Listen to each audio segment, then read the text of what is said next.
and welcome to Kim Talks All Things Real Estate. And you know what? Who doesn't want to learn a little bit more about this crazy world that we're living in of real estate? It's been mind-boggling as of late. And it's always you can always navigate real estate if you know the right people. And I've been very blessed because I always know the right people. So let's get them on the show here and see what they have to say in all the different areas of real estate.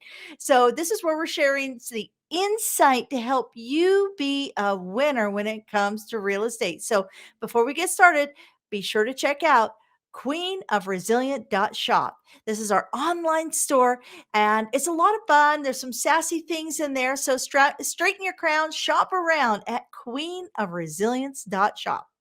So today's guest is a personal friend of mine. I have known her, oh gosh, for at least 10, 12 years now. It's been forever and a day. And Tanya Appel, she is a mortgage broker. I've known her like, I don't know if like I even knew her before mortgages. Like it's that crazy that long.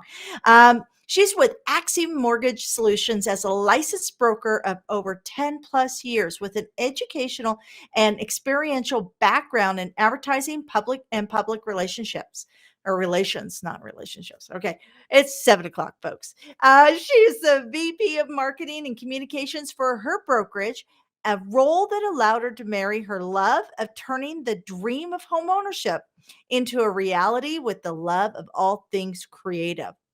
Prior to brokering, Tanya worked alongside an incredible group of local international entrepreneurs. She credits her adaptability and flexibility to this environment early in her career, where she is often challenged to come out of her comfort zone.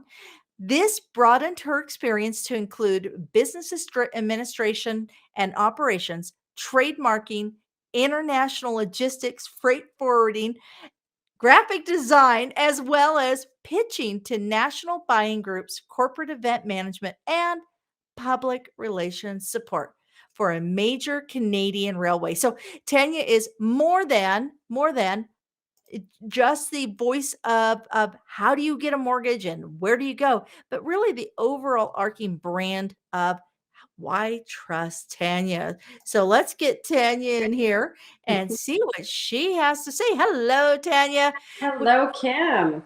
we have had some glitches, so we're a little late coming on tonight. We've had glitches, but like resourceful, resilient women, we totally crushed it. We We made did. it happen. Yep. So, like I mentioned, I've known Tanya before babies, even like I've known you Yep. forever. Long time. We've been in the game a long time. But we Absolutely. haven't aged somehow. No, Somehow we no. look exactly the same. Yeah. I take that one. I take that one. So I first want to start with who you are. Let's get a little pre-frame of where you come from and a little bit of kind of what has drawn you to this kind of being your own brand and building your own business. So like everyone, it's really a zig and a zag as to how I got here. Some luck and some great people in my path have definitely gotten me to where I am today. I've always had an entrepreneurial spirit. I've always wanted to create, and I've wanted to feel that what I am doing, whatever capacity, that I'm bringing something to others. That is a huge motivator for me. And mortgages, I know they're not that sexy, and finance scares a lot of people. But for me, coming into it and looking at the industry, it wasn't about the dollars and cents. It was about what we are providing and the value that we bring. And it's about education and talking about what that is. This is a huge commitment you're making. I think I was more scared to have my first mortgage than I was to get married. I felt like that was a bigger commitment. So I wanted to help people through that. I wanted them to be comfortable. I wanted them to understand what it is that a mortgage is and how their mortgage was a fit for them and how it was going to work for them. And a mortgage brings you the best place on earth, in my opinion. It brings you your home. Your home is where you get to start your family or Watch your kids grow, watch them go off, be who you are in your space and feel comfortable and happy or sad, or it's home, it's safety. And I think we learned that more than ever through this crazy pandemic. It's not just our Absolutely. walls. So I really feel that what we do is a privilege, and I feel that we all need to do it well, be accountable, and as licensed professionals, we are. So that is what has kept me in the industry, what drew me to the industry. Again, you read some of my background, having some of that, being able to work in all of those pieces and components and do something meaningful. So yeah, I love it. Absolutely. So you mentioned in your bio that sometimes you get pulled out of your comfort zone. Are you an introvert or an extrovert? I would have quickly said, again, the pandemic has taught me, oh, so many things. I would have said that I was definitely an extrovert before, but having more opportunity to stay in my own house has kind of made me realize, I'm a bit of an introvert as well. I like my little circle, I like my people, but I really love getting to know who people are. That curiosity has always been in me, and I love to hear a story and get to know people. So that compels me to reach out and learn more. I'm just curious. So Oh, absolutely. And um, really leveraging the home, right? Really understanding the value of home. You yourself have how many children do you have? I have two. My firstborn just turned 18 in December. She just graduated. And then our baby turned 16 last week. So it's been a real privilege to watch them come into their own as well, and see where they're going next. So definitely So, family is a touchstone for me. oh, absolutely, absolutely. And you work with your partner, correct? I do. Okay. And we get asked over and over, like, how does that work? How do you guys handle that? And honestly, I love it. We've worked together. Life has put us together on three separate occasions. This is our fourth venture together, and he is my best friend and understands me in ways nobody else could. He puts up with more than anybody else would, and challenges me in ways that I'm more open to, and in return, I can do the same for him. So I think it really works. It doesn't work for everybody, but yeah, it's wonderful being able to marry all aspects of your life, and he really gets when I can talk about what's going on in my day, and he really gets it. So Oh, I'm there with you. Um, Real quickly, how do you turn that off though? How do you transition? Do you have key practices you have in place when work turns off and home starts? yeah, and that took some practice for sure. I have worked for myself even pre mortgage days, so I've been at this entrepreneur thing and working from home for a really long time. I'm going to date myself. It's well over 20 years. So really making sure that I was taking the time and being really mindful of my space. And I had a great caregiver in my life who said to me, it's awesome that you want to be a super mom and a super woman and a super this and that. And he said, but where's your off button?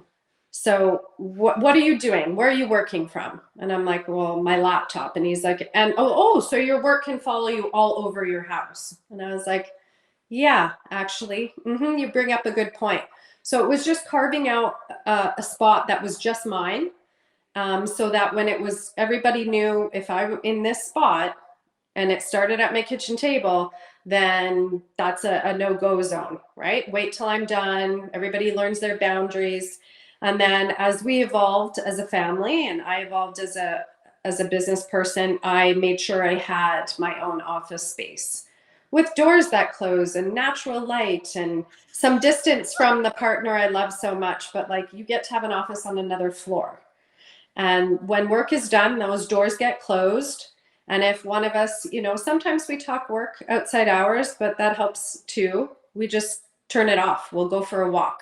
together. We'll talk about, what we want to do later, or our summer plans, or where the kids are at. So yeah, just reconnecting as people, not just, work people. Absolutely.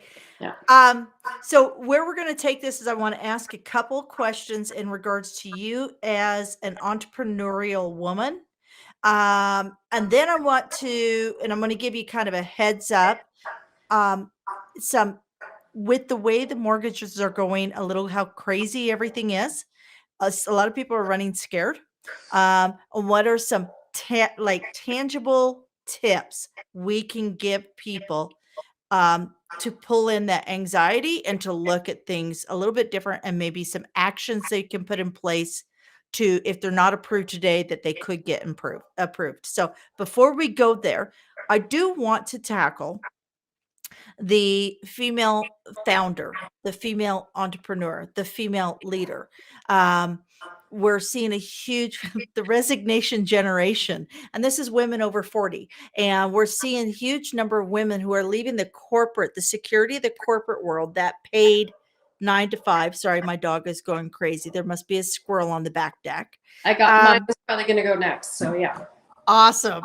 And they're shifting, because you know what? You get to 40 years of age or 45 years of age, you get 20 years in a business, and guess what? You've got a zone of genius. You've got an expertise. You've got a marketable asset just within your knowledge. What are some of the ways that, as an entrepreneur, somebody who lives on commission without a steady paycheck, how do you navigate running a household? How do you navigate ensuring that everything moves so that even when times are tough, or back when you were building, that you knew what you were doing? You knew where the money was going to be and the groceries were coming in.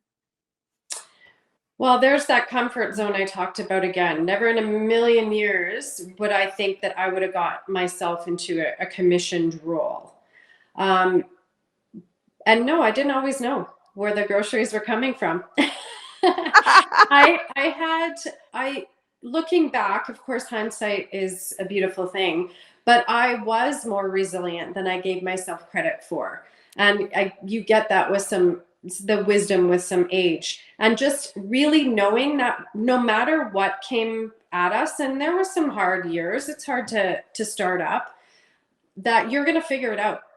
And that when you have kids, no, you're gonna make sure you do what you have to do to take care of them, and you have to be willing to pivot. So maybe plan A didn't go exactly as you had hoped. They rarely do. So what are you going to do next? And it's taking a moment to go within, to breathe, to have confidence in yourself, and know that you will find the answers. Where there's a will, there's a way. And it's very, very true. So it was, how much do we need? We weren't just willy-nilly about it. Here's our budget. Here's what we need to do. We know what the end game was. And if that meant one or both of us had to get a second job, then so be it, because we're going to work for this. We're going to make it happen. Absolutely. And you have made that happen with aligning with Axiom. So share with us how that works when you've got personal brand merged with a corporate brand, but you're still, because we see this in not just like mortgages, we see this in, real estate agents. You still have to have that brand, that brokerage brand on there. We'll see it even like in psychologists that work within large firms. They have their brand, but then they have to comply to corporate brand. Tell me how you build your personal brand inside the layer of a corporate brand. That's so timely, Kim, because this is a topic that we have very regularly with our team.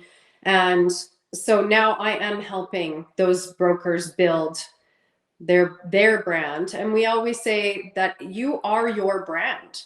So it doesn't matter what company you are with, that can change. We love our people. We hope that doesn't change, but that can change. And so it is about building your brand. What is your style of communication? Who are you? What are your values? What is your value proposition? And being clear, setting your own boundaries, making sure your expectations are out there for the clients that you wish to draw your way, because you're not going to be for everyone. So find those people who are your people, and that includes clients too.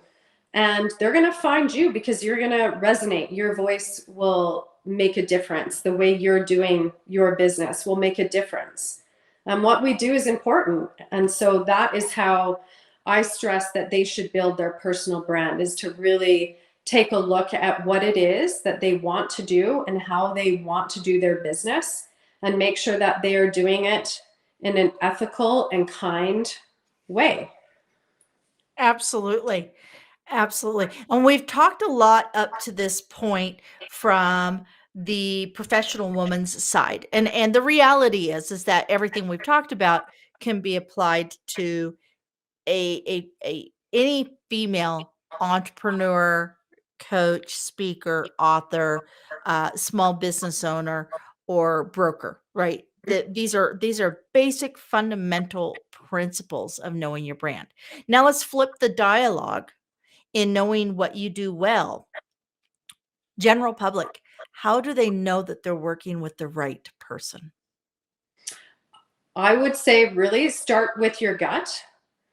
Interview that person, get on the phone, and technology now, I think most of us, fairly effectively, we know how to use Zoom or Google Meets. So have that, if you can't meet with that person, have that face-to-face interaction. You're gonna get a sense of who they are. Ask them questions. How long have you been licensed? What kind of mortgages do you specialize in, if any? Do you specialize in residential? Do you do any commercial? What is your approach to business? What can I expect working with you? These are my expectations. And having a good opening conversation is so important on both sides of that interaction, because as brokers, we also need to know who you are. We are your advocate. We are your representative. We need to have the full picture, a clear understanding of what it is that you're looking to do now, what your future goals are, so that we can make sure that we get the mortgage that fits for you. Because the beauty of a broker is that we do have access to a lot of different lenders, a lot of different lending types. So when we know the whole story, we're best able to position you and bring your story forward so that you come alive to the lender. You're not going to be a piece of paper that is now on their desk. We're gonna come alive, and we're gonna tell your story. We're gonna share your story, and position you in the best way. Absolutely. So let's talk first-time home buyers. Hmm? And this is scary right now. So in North America, they estimate like a 4.5 million shortage of single family homes. We knew this was coming down the pipe. We just didn't know when it was going to hit and stick. Yeah. It's crazy. I have no clue what a zombie apocalypse will be, what it will cause to the real estate world, because I mean, take a look what a pandemic did. With first time home buyers, let's talk about what's the number one common mistake they make before getting that mortgage lined up? I would say getting excited about what's out there without really understanding the math. So we're constantly stressing the importance of a pre-approval, and I want to explain the difference about an approval and a pre-approval and what that looks like from our perspective. And this is not just for first home buyers. This is anyone looking to get into a new mortgage at renewal, refinancing, a second, third mortgage. Go in, speak to a licensed professional, have them do a full overview of your situation. And that should include gaining all of your documentation so that we can see exactly what it is that you're making and get the right numbers. Having a look at your credit, discussing that with you. It's a great opportunity to understand your own credit situation. And then really knowing what your affordability and your comfort with a mortgage is. So even just coming in and having that one-on-one and really understanding where you are really helps to alleviate that anxiety. And as soon as we have the knowledge, we have some power and we can determine next steps. So I always recommend that as any starting point. And then you can have a more in-depth conversation. And as the borrower and the client, you can be in the driver's seat. You can help make some of those decisions. And again, knowing that affordability piece is huge. Where not just what you can afford, but where are you comfortable? What does your lifestyle look like? Are you willing to make some sacrifices to pay a little bit more in a mortgage? What kind of community do you want? Can you only get into a condo right now? And I don't say just only, but hey, great starting point. But what does that look like for you?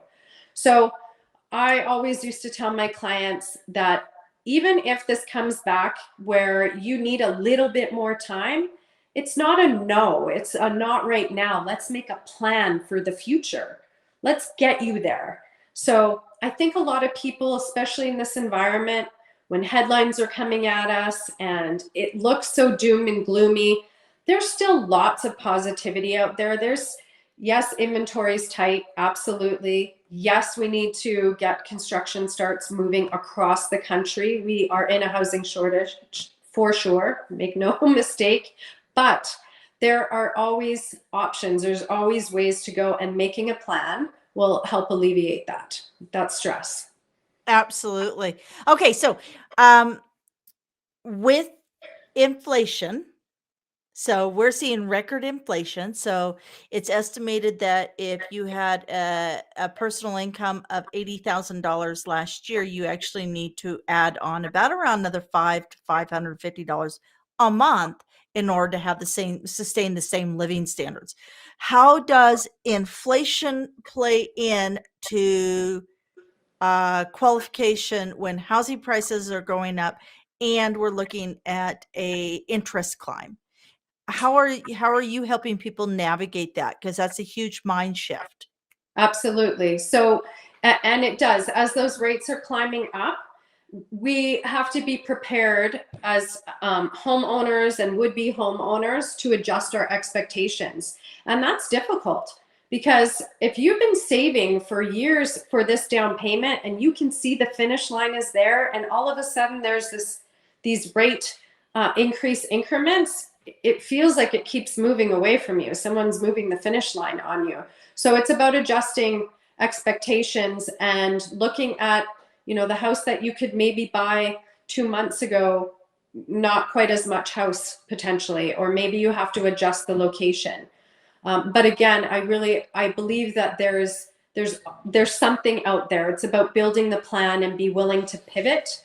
And sometimes that means adjusting how much house you're looking at, type of property, location, or you have to wait a little bit longer, or maybe you get a little bit of help from an immediate family member. So there's gifted down payment options as well. Well, and also look at the option of we've gotten into this whole reveal mindset. HGTV, 28 years, 29 years of HGTV has programmed people what a house should look like.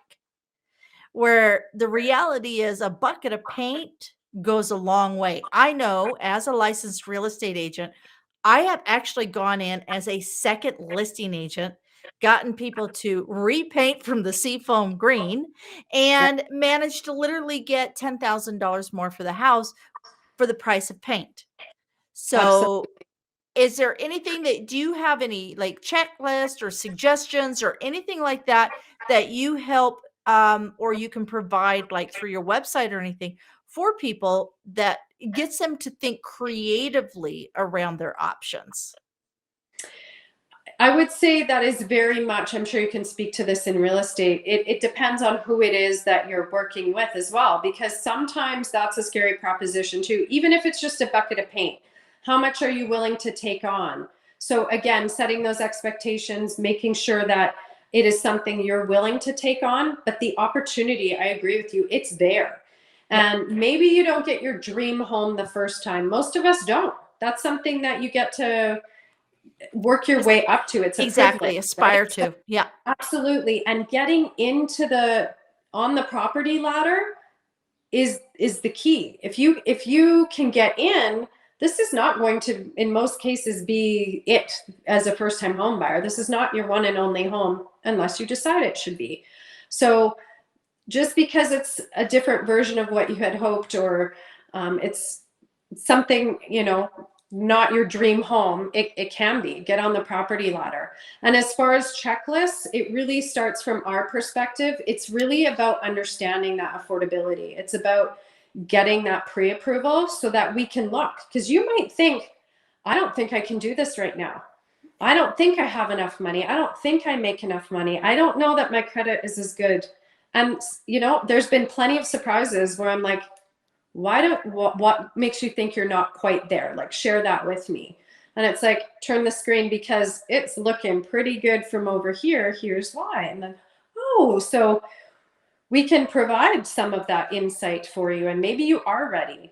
And if you're not, it's okay. It is scary. And having that information and having a plan on how to get yourself there is empowering. And we can assist with that as licensed mortgage brokers. We can help you build a plan. We can look at credit repair if need be. We can tell you where some other income sources are. We can tell you what bills you might want to pay down or what's stopping you from getting that price point of house that you're after. So there's so many pieces to the puzzle, but we are there to help, and we can certainly look at all of that. So I would, as recommendations, getting ready is get your credit in check. If you don't know what your credit looks like, get a copy of your credit report. Also know that what a lender is going to see and what a mortgage broker sees is a different report from you.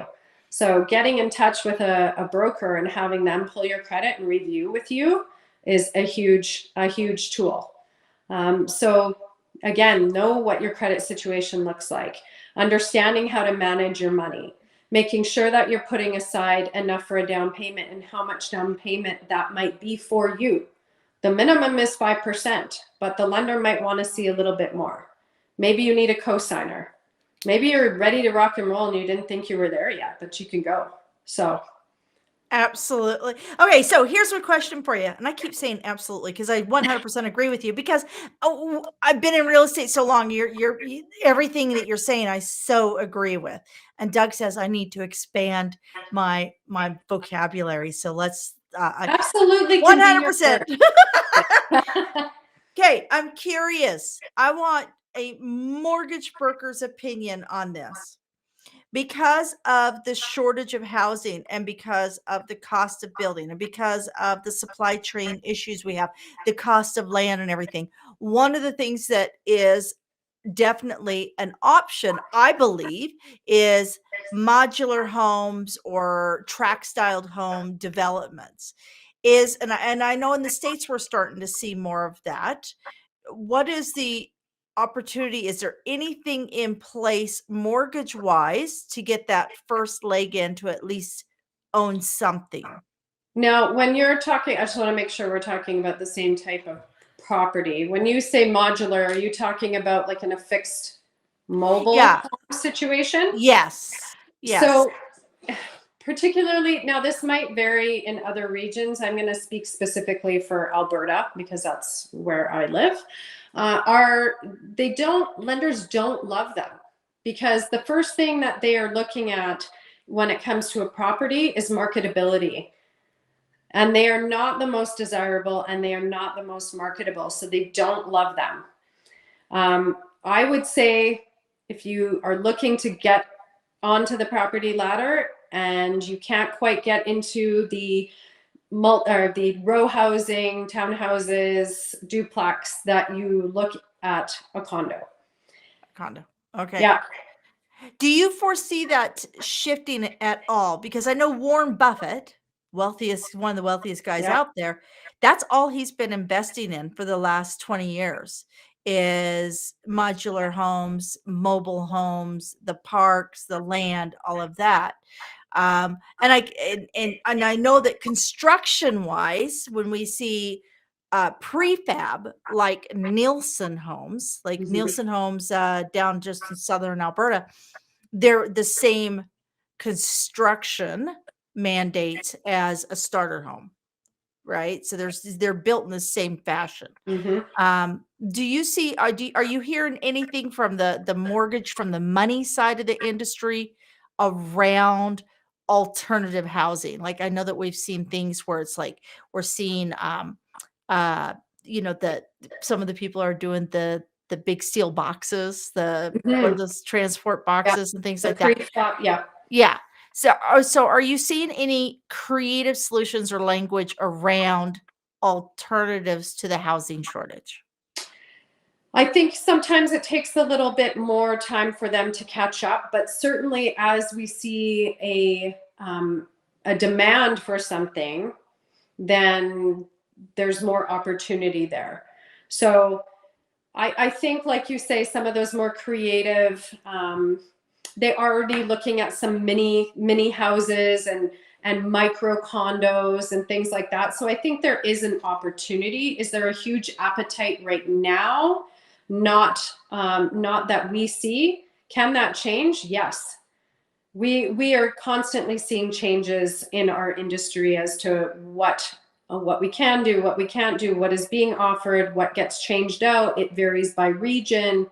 So again, it all comes into play. Where is it that you're looking to buy? What lenders are available in that area? Who has an appetite for that type of property? And that's why the pool of lending being larger is always in a borrower's favor. So that's where you can start looking to some other options as well as to some alternative lending, some more flexible lending options. So yes, there's always opportunity. Yes, I think there will be an adjustment where needed. So when we're talking about movement, um, and opportunity, so in the States, we're seeing interior movement. So people are moving from the East Coast, the West Coast to the inner, kind of, the flyover states. Yeah. Are What is the rumble you're hearing in the money world, in the mortgage world, with Toronto now capping, right? And BC. So, these are very expensive markets. But then when you look at the middle market of Canada, so, Manitoba, Saskatchewan, Alberta, what are you hearing? Are you hearing anything along those lines that we're seeing in the States?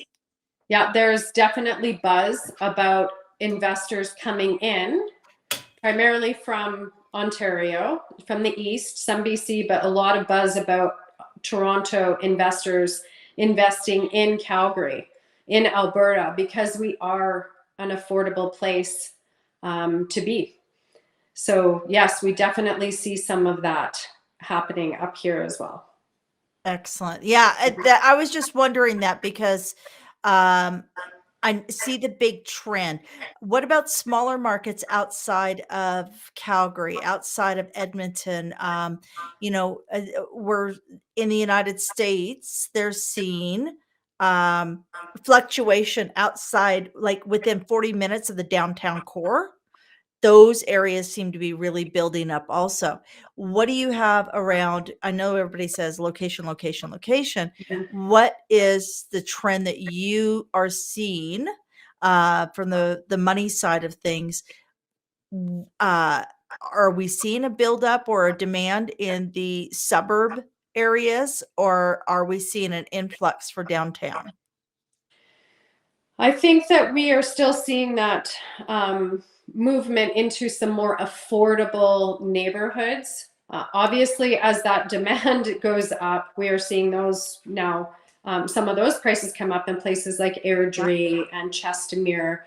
And then, of course, with the pandemic and having this new flexibility with where you're located, it was a push even farther. So now, we're looking at some more small acreage properties where people can still, if they're able to still work from home, great. They don't have to worry about an urban commute. So there has been a lot of movement through the pandemic. Some of those people who did go into the suburbs or did go into more of a rural setting and called back to their jobs are now looking to come back. So I think that certainly the pandemic played a role in so many things, and it changed the way we work. It changed the way we commute. It changed the way we were looking at our homes and the utilization. So Yeah. maybe you don't need the space that you did for the last 2-3 years, and you're looking to make a change again. And our lives are constantly changing with a pandemic or without. We've got a lot of change going on within our own lifetimes. So you have people who are just starting out, and you have people who are empty nesters and they're looking to downsize, or they're looking to pick up a vacation property. So there's always a need. And with that need, of course, we're gonna have to look to different solutions throughout the industry as real estate professionals throughout all of the process. So So we got somebody in a house, right? They're in, let's say, a starter product. They're on that property chain, the wealth building chain. Um, are there any what are the tips around if you wanted to retain your initial starter product, and still purchase a secondary product, your next new home, right? So yeah. you're moving up. That's one of the things that I would like to actually chat about. What are some of the different types of financing or mortgages? Are there blanket mortgages? What could somebody do in order to compete with, we've got all these big corporations and big investors coming in and sucking up every opportunity where, a little independent person can slowly build their wealth over 20 years. What are some of the options out there in the financial world right now? So you're asking if they have it's their home and they're looking to get into a move up or make a lateral move and turn their existing owner occupied into a rental property. Correct. Okay. So when they are looking to I'll address the first one. When they're looking to acquire their next home and keep that one as a rental, that needs to come into the debt servicing conversation. So you have to be able to carry both properties. So even though there's some rental income, the responsibility for both properties owned or multiple properties owned fall with the title holder, so with the borrower. There are some concessions to be made for that, like there's a rental offset, so the lenders will take into account some of that rental opportunity when they're looking to do that. So can easily convert, but you have to remember that, again, the affordability piece, and can you afford to carry both properties? That will be the expectation. So again, Yeah. numbers, and becoming a landlord has its own privileges and challenges as well. So making sure that everybody on your team, on your real estate team, so your mortgage professional, your realtor, your lawyer, doing all of that background homework. Is that property marketable? Yeah. Is that something that you want to maintain? Are you prepared to handle all the maintenance issues? And what type of lease are you going to have? So all those conversations, of course, need to be had. And then we have, again, a pool of lenders that will look at rental properties in various ways. So looking at that client and how many properties they own, where those properties are located, what the short and long-term goals are, and finding that lending option, that mortgage that is right for them on both sides. So moving into your own property and converting an existing property into a rental are two pieces. What do both mortgages look like? How do you best capitalize? Yeah. Talking to your accountant about things like your rental income and how to best situate that. So it's great. And yes, absolutely a wonderful way to start building some wealth and build a portfolio, and just understanding what encompasses that. And of course, it's more than just the mortgage. So getting your team together, especially if you plan to build, your portfolio, is so important.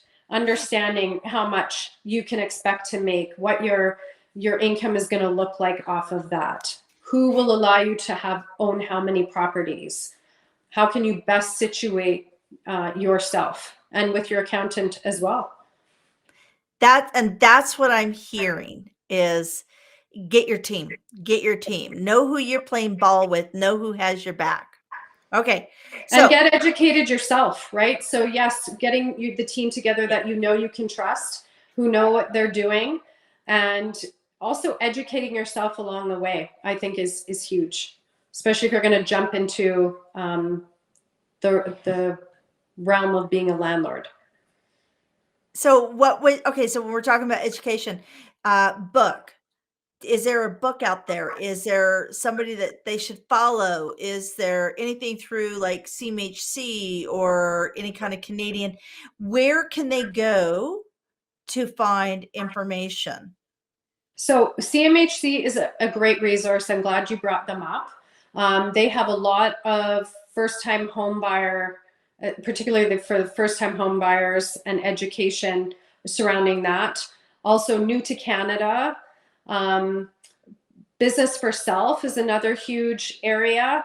So the insurers, and we can get into that if you'd like, but when you have less than 20% down payment, you're going to have an insured backed mortgage. The insurers have, in addition to backing that mortgage, they do have programs out there that help bring Canadians into home ownership.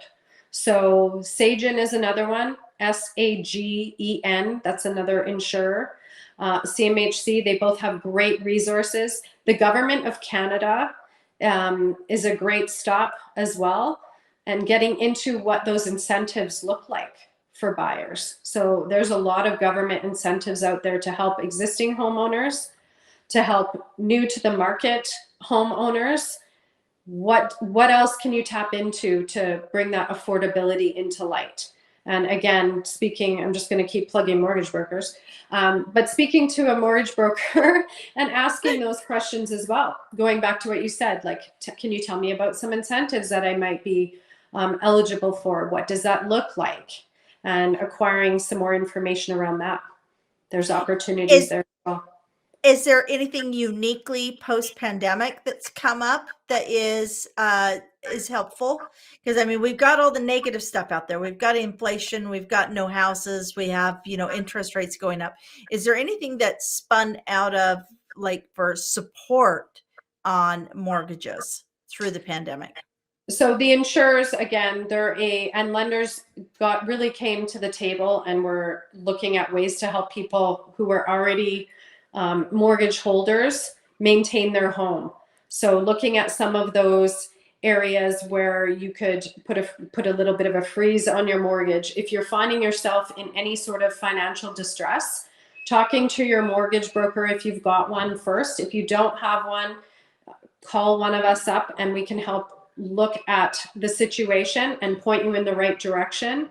So there's lots of government supports out there for everyone. I would suggest tapping in there. A positive that came out of it, the government is having a conversation. Industry is having a conversation. We're well aware there is a housing shortage. So getting those construction starts up, looking at the government, looking at some of the old initiatives that they had in the 70s where there was a huge push for housing.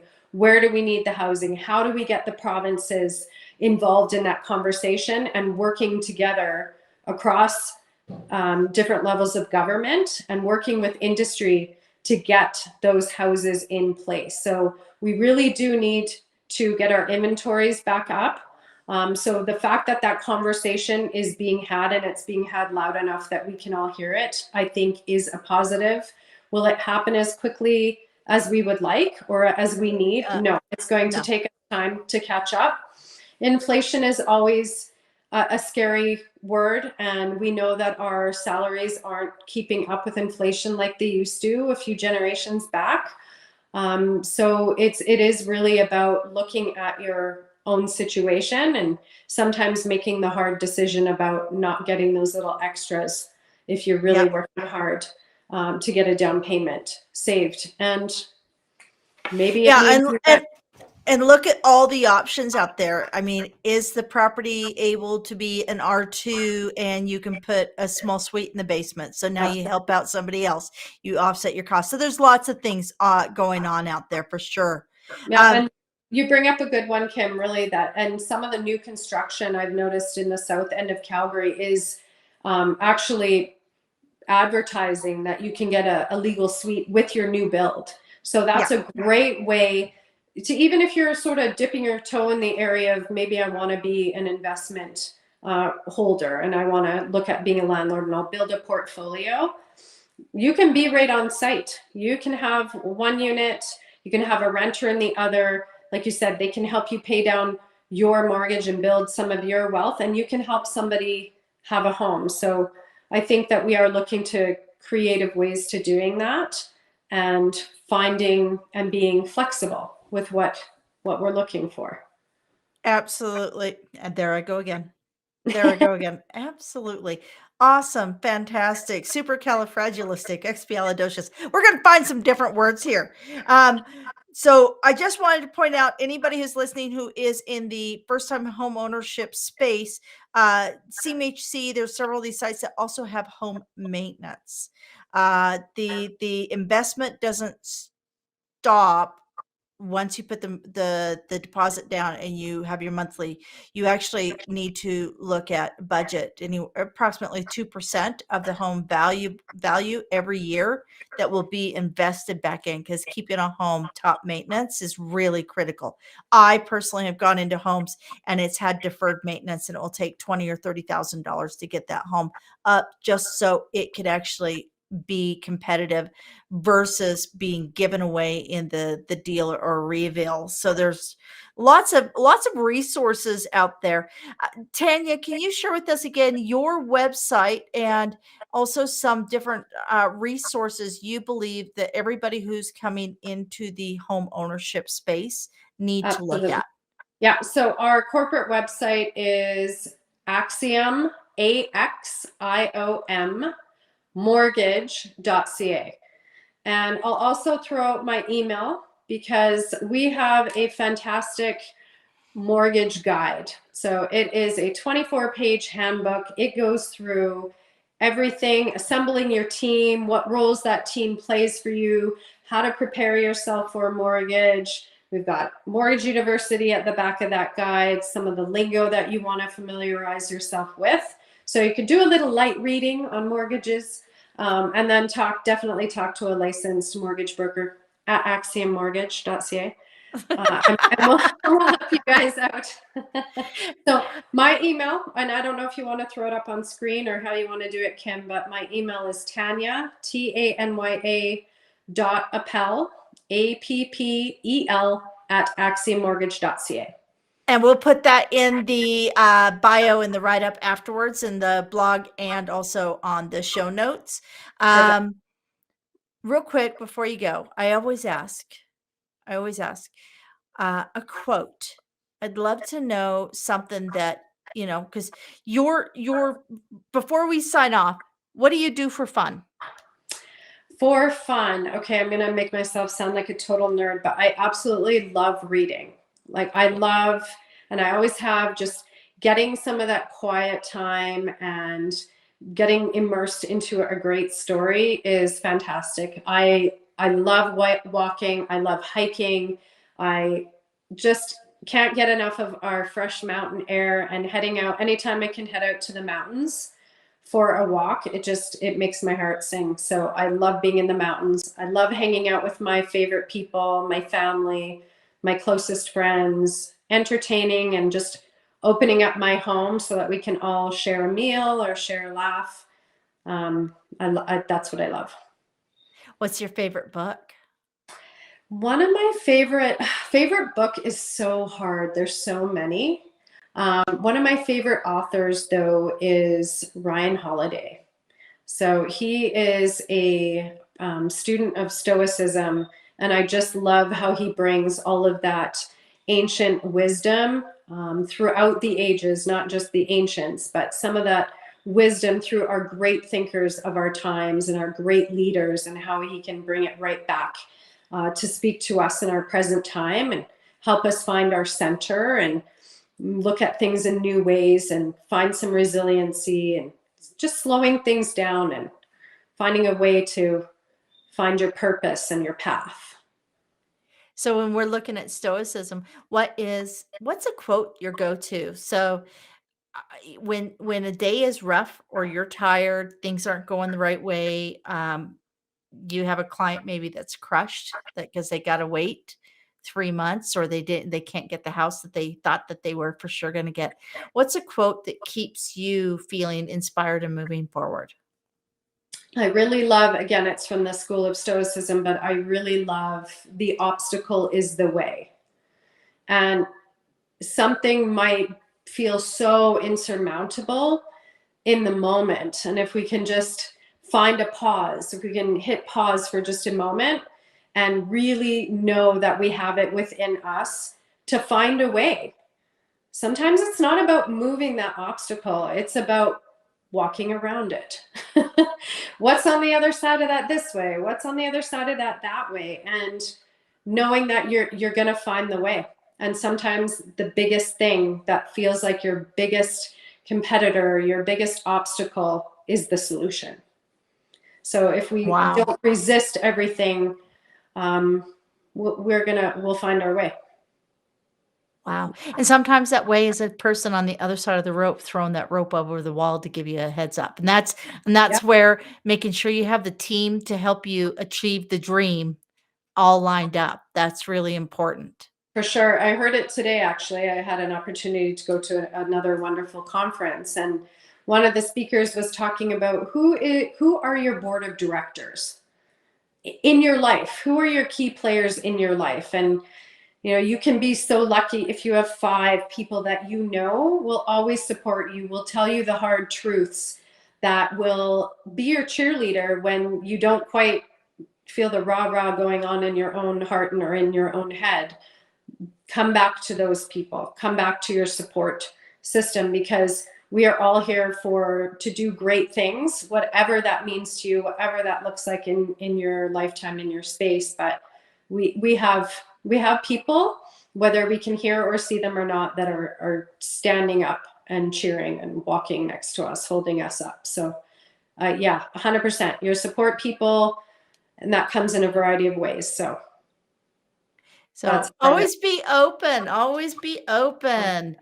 Uh, you know, I appreciate you sharing your time and your insight because right now, more than probably any time in the last 22 years of my real estate career, I would say that this is even more important because there's a lot of stuff coming at everybody after already having the barrage over the last few years. And being able to showcase the voice of reason and inspirations, people who are open to be insightful, really important. And I can't thank you enough for your time because I know how valuable your time is. Well, I really appreciate it. And I do want to encourage everybody out there that we're more than just what we see in a headline. So, don't come at things from a place of fear. There's always hope. There's always opportunity. There's a plan. And we're here to help you make your home ownership dreams come true. Absolutely. Everybody has the right to food, shelter, security, family. Like you do have that right. So don't be afraid that you're going to be told no. Ask the Absolutely. questions. Find the way to ask the questions. It may not happen today, but it can happen. So I want to thank everybody out there who has taken time to listen to this, lean into the community that we're creating here at the Resilient Series at Resilient New Media here in Kim Talks, and lean into these women because I'm only bringing you the best of the best, the women who really, truly are present and want to be of service. So when you're feeling that your resiliency maybe is lagging a bit, be sure to listen and lean into our community. You can get your free membership and that gives you a monthly magazine where we recap all of these podcasts. We recap kind of the journey of who we've spoken to and what we've spoken about. So you can get that at resilientgift.com. We're not asking for a credit card. There's no sneaky renewal fees. Grab that. And you know what? Just lean into the community. We're just here to support you to have a better, bigger, bolder life.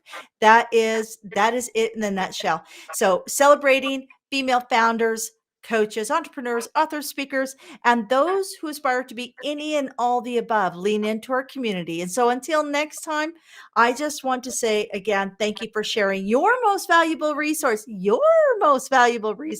with us, which is your time. And I do value it.